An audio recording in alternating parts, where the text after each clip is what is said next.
오늘 같이 살펴볼 본문 말씀은 열왕기하 2장 12절에서 18절까지입니다. 오늘 같이 살펴볼 말씀은 열왕기하 2장 12절에서 18절까지의 말씀입니다. 네, 다 찾으셨으면 같이 읽어보도록 하시겠습니다. 시작! 엘리사가 그것을 보고 외치되 내 아버지여 내 아버지여 이스라엘의 병거와 그것의 기병들이여 하였으며 그가 다시는 엘리야를 보지 못하였더라. 이에 그가 자기 옷을 잡아 두 조각으로 찢은 뒤 또한 엘리야에게서 떨어진 그의 겉옷을 주워 들고 돌아와 요르단의 뚝 곁에 서서 엘리야에게서 떨어진 그의 겉옷을 가지고 물들을 치며 이르되 주 엘리야의 하나님은 어디 계시나이까 하더라. 엘리사도 물들을 치매 물들이 여기저기로 갈라져서 그가 건너가니 여리고에 있으면서 바라보는 대언자들의 아들들이 그를 보고는 이르기를 엘리야의 영이 엘리사 위에 거한다 하고 그를 만나러 가서 그의 앞에서 땅바닥에 엎드려 절하더라. 그들이 그에게 이르되 이제 보소서 당신의 종들에게 강한 자 50명이 있으니 원하건대 그들이 가서 당신의 주인을 찾게 하소서. 혹시 주의 영께서 그를 들어다가 어느 산에나 어느 골짜기에 던지셨을까 염려하나이다 하매 그가 이르되 너희는 보내지 말라 하였으나 그가 민망하게 될 때까지 그들이 그에게 조름으로 그가 보내라 하고 말하매 그들이 그런 까닭으로 50명을 보내니라. 그들이 사흘 동안 찾되 엘리야를 발견하지 못하고 엘리사가 여리고에 머물고 있으므로 그에게 돌아오니 그가 그들에게 이르되 내가 너에게 이르기를 가지 말라 하지 아니하였느냐 하였더라. 네, 우리는 지난 시간에 하나님께서 엘리야를 하늘로 들어 올리시는 장면을 살펴봤습니다. 엘리야에게 무언가 특별한 일이 일어나서 엘리야가 데려감을 당할 것이라는 사실은 대언자들의 아들들 중 여러 명이 이미 알고 있었던 사실입니다. 하지만 엘리야를 끝까지 따라가서 엘리야가 하늘로 들림받는 모습을 직접적으로 본 사람은 엘리사 한 명뿐이었습니다. 엘리야가 하나님께서 주신 사명들을 받고 호렙산에서 돌아온 후에 하나님의 명령을 따라서 엘리사를 제자로 삼았던 적이 있었습니다. 그리고 이제 그 엘리사만이 결국 끝까지 엘리야의 곁을 지켰고 엘리야가 떠난 후에 엘리야를 잇는 이스라엘의 하나님의 대언자로 활동을 하게 됩니다. 그래서 우선 엘리야가 하늘로 떠나간 사건 이후에 엘리사가 어떻게 요르단강을 다시 건너갔는지 그리고 엘리사와 대언자들의 아들들 간에 어떤 일이 있었는지 살펴보도록 하겠습니다. 열왕기하 2장 12절 제가 다시 읽겠습니다. 엘리사가 그것을 보고 외치되 내 아버지여 내 아버지여 이스라엘의 병거와 그것의 기병들이여 하였으며 그가 다시는 엘리야를 보지 못하였더라. 이에 그가 자기 옷을 잡아 두 조각으로 찢은 뒤 엘리사는 엘리야가 하늘로 들림받는 것을 보고 엘리야를 마지막으로 다음과 같이 부릅니다. 내 아버지여 내 아버지여 이스라엘의 병거와 그것의 기병들이여 라고 말입니다. 엘리야가 했던 사역들을 돌이켜보면은 실제로 엘리야가 하나님의 말씀대로 행했을 때 그는 가족을 지키는 아버지같이 정말 든든한 존재였고 또 병거와 기병같이 강력한 존재였습니다. 그런 엘리야를 떠나보낸 엘리사는 자기 옷을 찢으면서 애도를 합니다. 그리고 나서 엘리사는 엘리야를 이어 하나님의 대언자로서의 그 홀로서기 사역을 시작하게 됩니다. 이 대목에서 우리는 두 가지 정도를 생각해 볼 수 있을 것 같습니다. 첫 번째는 크리스천의 장래에 대한 것입니다.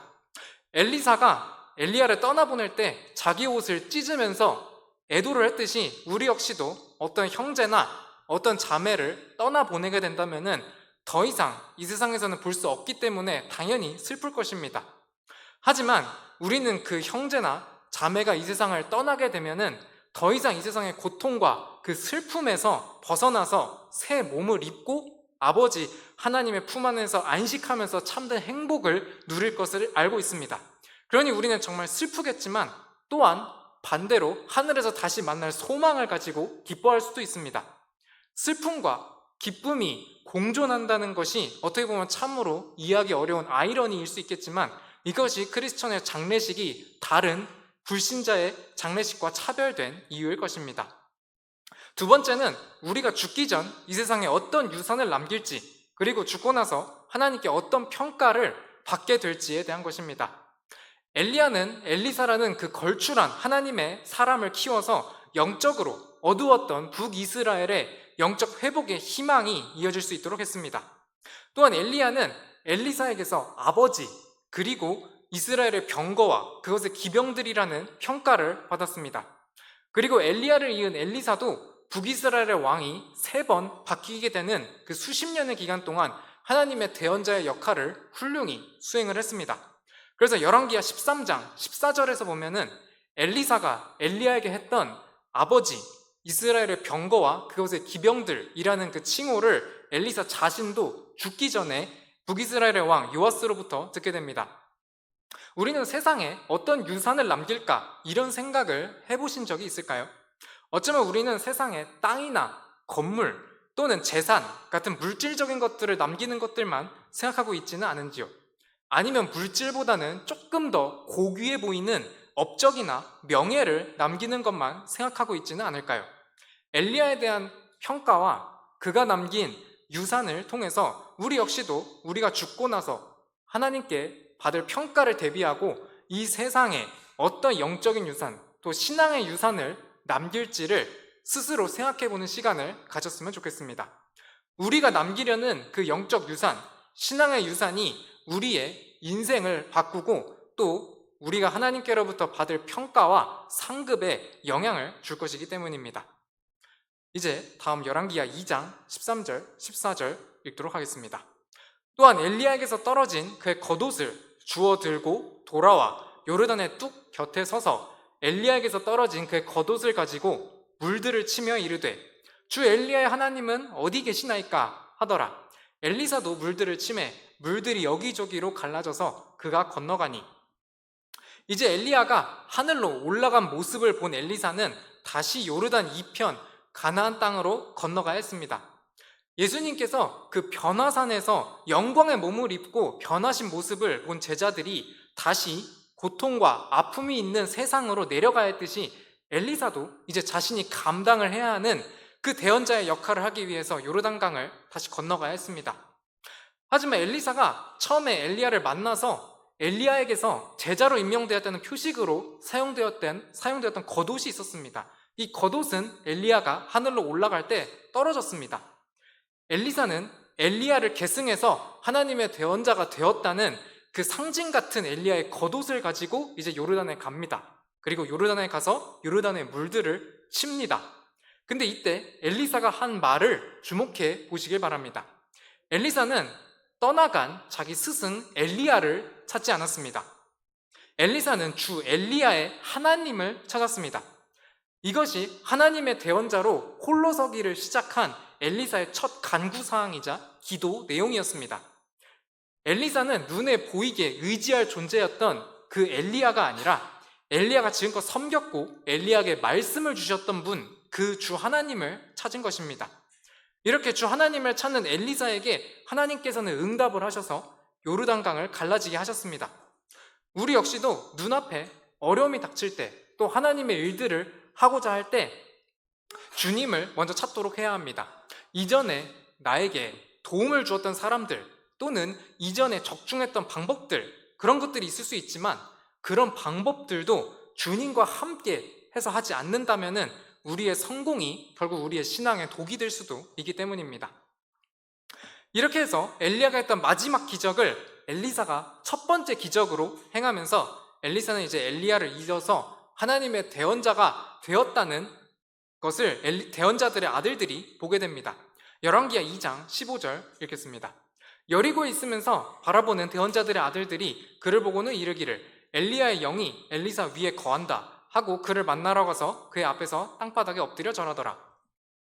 요르단강을 다시 건너온 엘리사를 보고 대언자들의 아들들은 엘리야의 영이 이제 엘리사 위에 거한다는 사실을 인정하고 엎드려서 절했습니다. 이는 모세가 홍해를 건넜듯이 하나님께서 여호수아와 이스라엘의 백성들로 하여금 요르단강을 건너게 하셨을 때 이스라엘 백성들이 이제 여호수아를 모세의 후계자로 인정했던 상황과 유사합니다. 그런데 이 다음에 대언자들의 아들들이 엘리사에게 특이한 요구를 합니다. 열왕기하 2장 16절 읽겠습니다. 그들이 그에게 이르되 이제 보소서 당신의 종들에게 강한 자 50명이 있으니 원하건대 그들이 가서 당신의 주인을 찾게 하소서. 혹시 주의 영께서 그를 들어다가 어느 산에나 어느 골짜기에 던지셨을까 염려하나이다 하매 그가 이르되 너희는 보내지 말라 하였으나 대언자들의 아들들은 하나님께서 엘리야를 끝까지 하늘로 올리시지 않고 단지 엘리야를 하늘로 올리는 기적을 보이신 다음에 땅에 어떤 산이나 또는 어떤 골짜기에 던지신 거 아닌가 하는 생각을 했습니다. 어쩌면 이렇게 하나님께 대한 믿음이 약했기 때문에 이 대언자들의 아들들은 엘리사처럼 엘리야를 끝까지 따르지 않았던 거 아닌가 하는 생각도 듭니다. 하지만 계시록에 보면 그 전무후무한 재앙들을 겪고도 회개하지 않고 하나님을 대적하기만 하는 사람들의 사례를 보면은 사람들은 아무리 자신의 눈앞에서 기적을 본다고 할지라도 믿지 않는 게 반복되는 일이 엘리사 때도 그렇지만 미래에도 계속될 것임을 알 수 있습니다. 아무튼 이 요청을 들은 엘리사는 엘리야를 찾으러 사람들을 보내겠다는 요청을 당연히 거절합니다. 그런데 이 사람들은 계속 엘리사에게 요청을 합니다. 열왕기하 2장 17절입니다. 그가 민망하게 될 때까지 그들이 그에게 조름으로 그가 보내라 하고 말하매 그들이 그런 까닭으로 50명을 보내니라. 그들이 사흘 동안 찾되 엘리야를 발견하지 못하고 아마도 이 대언자들의 아들들은 엘리사가 엘리야의 자리를 탐내서 안 보내주는 거 아닌가 하는 얘기가 날 정도로 엘리사가 거절하기 민망해질 때까지 엘리사에게 요청을 한 것 같습니다. 결국 엘리사는 마지못해 승낙을 해서 엘리야를 찾도록 사람들을 보내게 합니다. 하지만 당연히 엘리야는 찾을 수 없었습니다. 그리고 이 엘리야를 찾겠다는 해프닝은 열왕기하 2장 18절에서 나오다시피 엘리사가 이들에게 가지 말라고 하지 않았냐고 꾸짖는 것으로 끝이 나게 됩니다.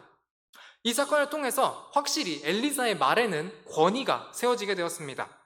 그리고 이 사건이 우리에게는 하나님께서 하늘로 사람을 들어 올리시면 끝까지 들어 올리시지 도중 하차하는 일은 없다는 사실을 알려줍니다. 교회학교 아이들에게 가르치는 찬양 중에 구원열차라는 곡이 있습니다. 이 곡 가사에는 이런 게 있습니다. 달려가다가 다시 내리지 않죠 라는 그 어린아이들이 부르는 유명한 가사가 있습니다.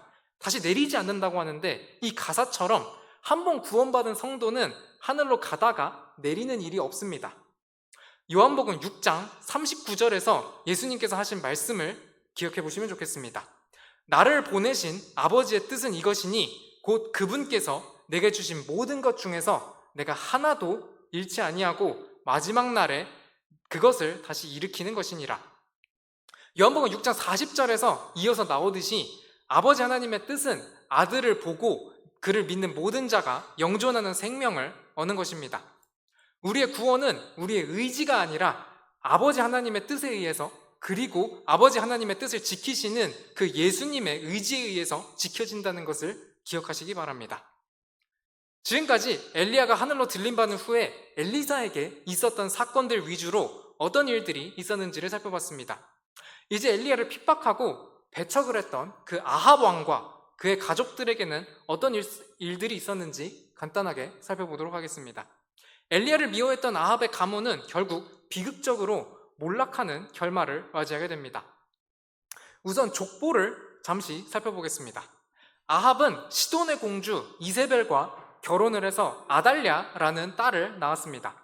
이 아달랴는 다윗 왕가의 여호람 왕과 결혼을 합니다. 그리고 아합과 이세벨 사이에서 이름이 성경에 언급된 아하시야 그리고 요람이라는 왕이 있었고 또 그 외 여러 아들들도 있었습니다. 그런데 이들은 모두 어떻게 되었을까요? 이들은 다 악을 행했고 결국 다 평안하지 못한 죽음을 맞이하게 됩니다. 유다왕 여호람과 아합의 아들 아하시야만 병으로 죽게 되고 아합 가문의 나머지 사람들은 전부 다 죽임을 당하는 결말을 맞게 됩니다. 아합 가문 사람들이 어떻게 하나님의 심판을 받게 되었는지 간략하게 살펴보도록 하겠습니다. 우선 아합은 우리가 아합의 죽음이라는 제목에서 살펴봤던 열왕기상 22장에서 살펴봤듯이 전쟁터에서 죽게 됩니다. 아합은 전쟁터에서 죽지 않기 위해서 변장까지 하고 숨었습니다. 하지만 아합은 우연한 화살을 맞게 되었고 전쟁이 커져버린 탓에 치료를 못하고 과출혈로 결국 죽게 되었습니다. 이로 인해 나봇의 포도원을 뺏고 나서 주님께서 엘리야에게 하신 예언대로 개들이 아합의 피를 핥게 됩니다. 다음으로 아합의 아들 아하시야의 죽음을 살펴보겠습니다. 아하시아는 열왕기 하 1장에서 살펴본 대로 다락방의 격자창에서 떨어져서 병들게 됩니다. 하지만 아하시아는 회개하기는커녕 에그론의 신 바알세붑을 찾았습니다. 그 결과 아하시아는 엘리야가 전한 예언대로 침상에서 내려오지 못하고 결국 병으로 죽게 됩니다. 다음으로 아합의 아들이면서 아하시아를 이어서 왕이 된 요람의 죽음을 살펴보겠습니다. 요람은 예후의 반역으로 인해서 죽게 됩니다. 시리아 왕 하사엘과 싸우다가 얻은 부상으로 인해서 요람이 병들었을 때 예후는 라못 길르앗에서 반역을 꾀하게 되었고, 이 사실을 모르고 요람 왕은 예후를 맞이했습니다. 그때 요람은 열왕기하 9장 23절 24절 말씀에서 나오는 것처럼 예후의 화살을 맞고 죽게 됩니다. 다음으로 아합이 악을 행하도록 부추겼던 왕비 이세벨의 죽음을 살펴보겠습니다. 이제 예후의 반역으로 인해서 그 아들 요람이 죽었다는 것과 예후가 이스라엘로 다다랐다는 소식을 들은 이세벨은 좀 특이한 행동을 합니다.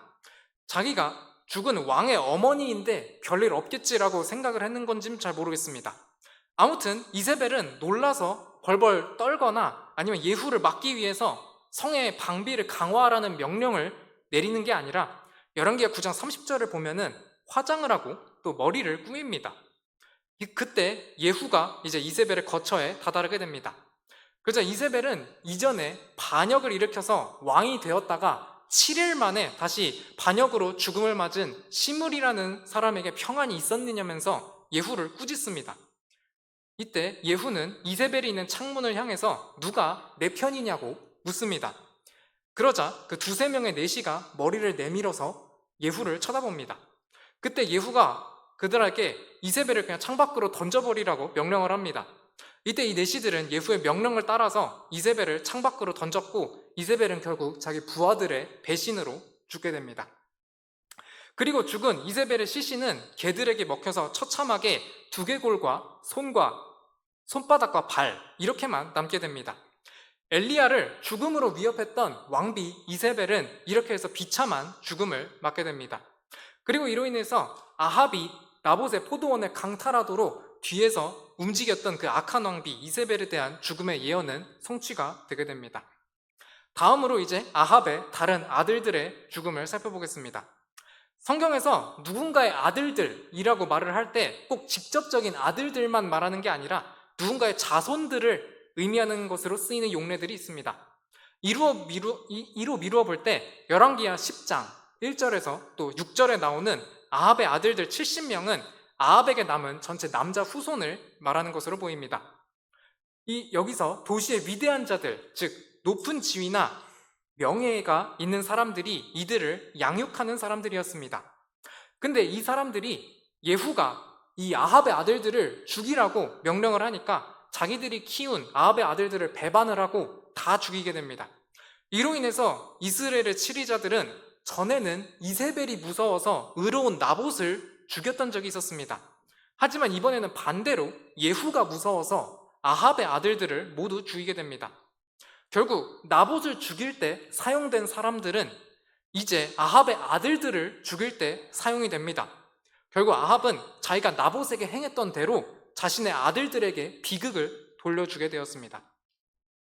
예후는 이제 사마리아에서 아합에게 남은 모든 자들을 죽여서 하나님께서 엘리야에게 말씀하셨던 아합의 집에 대한 심판을 성취를 했습니다. 그리고 엘리야가 호렙산에서 받은 하나님의 말씀대로 예후는 결국 북이스라엘의 왕이 돼서 바알 숭배자들을 다 없애버리게 됩니다. 다만 예후는 북이스라엘의 초대 왕 여로보암이 만들었던 그 금송아지 형상에 숭배하는 죄들에서는 떠나지 않아서 결국 시리아 왕 하사엘의 공격을 받고 이스라엘의 국력은 이때 이후로 크게 쇠약해지게 됩니다. 여기까지 해서 북이스라엘에서 있었던 아합 가문의 몰락, 어떻게 하나님의 심판을 받아서 망하게 되었는지 살펴봤습니다. 그런데 서두에 말씀드렸던 대로 아합과 이세벨 사이에서는 아달랴라는 딸이 있었습니다. 이 딸이 다윗 왕가로 남유다에 시집을 갑니다. 그래서 유다의 여호람 왕의 아내가 됩니다. 그런데 이 딸 역시도 악을 행했습니다. 그리고 결국 비참한 죽음을 맞이하게 됩니다. 이 내용을 조금 더 자세히 살펴보면은 여호람과 아달랴 사이에서 이제 아하시아라는 북이스라엘의 아하시야와는 다른 동명이인의 남유다의 아하시야라는 사람이 태어나고 이 아하시야가 유다 왕이 됩니다. 근데 이 아하시야도 예후의 반역 때 북이스라엘에서 요람 왕과 함께 죽음을 맞이합니다. 이때 아달랴는 무슨 의도인지는 정확히 알 수 없지만 자기 아들 아하시야의 아들들, 그러니까 그 아달랴의 손자들을 다 죽입니다. 그리고 자신이 여왕이 됩니다. 하지만 이때 아하시야의 누이인 여호세바가 아하시야의 아들 요아스를 훔쳐내서 성전에서 지내도록 하게 합니다.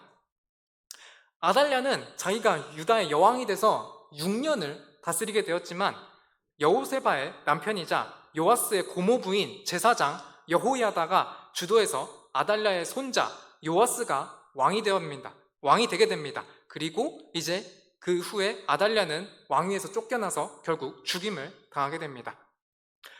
제가 좀 빠르고 간단하게 살펴보긴 했지만 위에서 살펴본 대로 이 족보의 아합과 이세벨 그리고 아합의 자식들은 모두 평안한 죽음을 다 맞지 못하고 병이나 아니면 칼로 비극적으로 죽게 되었습니다. 심지어 이들의 악은 아달랴를 통해서 남유다로까지 퍼졌고 아달랴 때문에 남유다의 다윗 왕가는 심지어 다윗의 씨가 끊어져 버릴 위기에까지 다다른 적도 있었습니다. 하지만 다행히도 요아스 이래로 다윗의 후손은 이어지게 되었습니다. 아합 가문이 몰락하는 내용을 지금까지 살펴봤는데요. 엘리야와 하나님의 대언자들을 그렇게나 핍박하던 아합 가문이 이제 몰락하는 것은 과연 우리에게 어떤 교훈을 줄까요? 하나님을 대적하는 원수들이 이렇게 패망을 하니까 우리가 이를 보고 위로를 삼으라는 것은 어떻게 보면 1차원적인 단순한 교훈일 것입니다. 우선 잠언에는 이런 말씀이 있습니다. 잠언 24장 17절, 18절 읽겠습니다. 내 원수가 넘어질 때에 기뻐하지 말며 그가 걸려 넘어질 때에 마음으로 즐거워하지 말라. 주께서 그것을 보시고 기뻐하지 아니하사 자신의 진노를 그에게서 옮기실까 염려하노라. 이 말씀처럼 우리가 아무리 핍박받는 원수가 있어서 괴롭더라도 그 원수가 싫더라도 그 사람이 넘어질 때 기뻐하는 것은 하나님의 진노를 받을 수 있는 일입니다. 하나님께서 그 원수를 심판하신 것이라 할지라도 우리는 오히려 원수가 넘어지는 일에서 교훈을 받고 또 우리 스스로를 돌아보아야 합니다. 우리가 아합 가문의 몰락을 통해서 얻을 수 있는 교훈 첫 번째는 하나님께서 원수를 갚으실 것이라는 것입니다. 그래서 시편 94편의 기자는 원수 갚는 일이 주께 있다고 인정을 합니다. 원수 갚는 것은 하나님께서 하나님의 때에 하나님의 방식으로 하실 것입니다. 아합 가문이 하나님의 방식으로 몰락했듯이 말입니다. 원수를 용서하라는 것이 정말 말처럼 쉽지 않고 그 마음속에 끓어오르는 그 분노와 억울함을 어찌할 수 없는 것이 괴로울 수 있겠지만 우리는 하나님의 심판의 주권을 인정을 해야 합니다. 그리고 하나님께서 하시는 그 원수 갚으심이 공정할 것임을 또 믿어야 하겠습니다. 두 번째로 하나님께서 결국에는 심판으로 갚으실 것을 믿어야 합니다. 성도들을 괴롭게 하는 사람들에게는 환난으로 갚으시는 것이 하나님께 의로운 일이기 때문입니다. 데살로니가 후서 1장 6절에서 9절 말씀 읽겠습니다. 너희를 괴롭게 하는 자들에게는 환난으로 갚으시고 괴로움을 당하는 너희에게는 우리와 함께 안식으로 갚으시는 것이 하나님께는 의로운 일인데 이 일은 주 예수님께서 자신의 강력한 천사들과 함께 하늘로부터 나타나사 하나님을 알지 못하는 자들과 우리 주 예수 그리스도의 복음에 순종하지 아니하는 자들에게 타오르는 불로 징벌하실 때에 이루어질 것이며 그때에 그들은 주의 얼굴 앞과 그분의 권능의 영광에서 떠나 영존하는 파멸로 형벌을 받으리라. 이 말씀에서처럼 하나님께서는 결국에는 의로운 일을 하실 것입니다. 그리고 복음의 원수들에게는 형벌이 있을 것입니다. 또한 그들의 최후를 우리는 알고 있기 때문에 당장은 정말 괴롭다 하더라도 우리는 그들을 불쌍히 여기는 마음을 가질 수 있습니다. 사도 바울이 또 이에 대한 합당한 본을 보여주었습니다. 빌립보서 3장 18절 읽겠습니다. 이는 내가 여러 번 너에게 말한 적이 있고 지금도 심지어 눈물을 흘리며 너에게 말하는 많은 자들 그들이 그리스도의 십자가의 원수로 걷고 있기 때문이라. 사도 바울은 이렇게 그리스도의 십자가의 원수로 걷고 있는 사람들을 위해서 심지어 눈물을 흘리기까지 했습니다.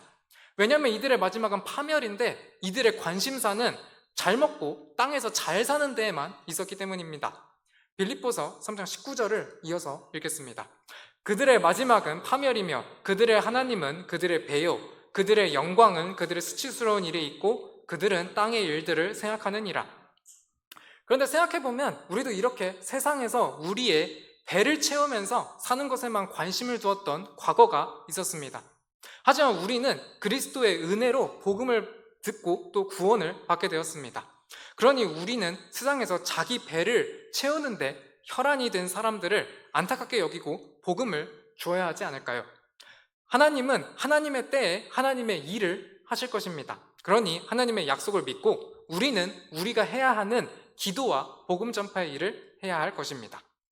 이제 오늘의 말씀을 요약해 보도록 하겠습니다. 먼저 엘리야가 하늘로 떠나간 후에 하나님의 대언자의 사역을 이어받은 엘리사가 요르단을 다시 건너간 사건을 살펴봤습니다. 엘리사는 엘리야가 아닌 엘리야가 섬겼던 그 주 하나님을 찾으면서 첫 번째 기적을 행했습니다. 그리고 엘리사가 엘리야의 신앙의 유산을 이어받은 내용을 통해서 우리는 죽기 전에 어떤 영적인 유산을 남기면 좋을지 생각해보자는 말씀을 드렸습니다. 두 번째로 아합 가문이 비참하게 몰락하게 된 내용을 살펴봤습니다. 아합과 이세벨 그리고 그들의 자식들, 후손들은 편치 못한 죽음을 맞게 되었습니다. 이는 하나님께서 죄에 대한 심판으로 예언하신 말씀에 대한 성취였습니다. 세 번째로 아합 가문의 몰락이 우리에게 주는 교훈은 무엇인지에 대해서 살펴봤습니다. 먼저 원수가 넘어진다는 것은 우리가 기뻐할 사항이 아니라 우리가 오히려 우리 자신을 돌아봐야 한다는 사항임을 살펴봤습니다. 우리가 원수에 넘어지면 기뻐하는 것은 하나님께서 기뻐하시지 않는 일이고 오히려 우리가 하나님의 진노를 받을 수 있는 일입니다. 하나님께서는 하나님의 때, 하나님의 방식으로 원수들을 심판하실 것입니다. 그러니 우리는 십자가의 원수들이 이 세상에서 배불리 먹고 잘 사는 것에만 관심이 있는 것을 안타까움으로 여기고 기도와 복음 전파에 우리의 일을 해야 하도록 하겠습니다. 이번 한 주도 또 살면서 여러 가지 또 어려운 일이 있을 수 있겠지만 하나님 앞에 설 때 착하고 또 충성된 종으로 평가받을 수 있도록 우리 각자에게 주어진 일들을 또 성실하게 해내면서 유익한 신앙의 유산들을 남겨나가기를 바라겠습니다. 이상으로 금일의 오전 성경 공부 시간 마치도록 하겠습니다. 기도하시고 오전 예배 시간 또 준비하시도록 하겠습니다. 감사합니다.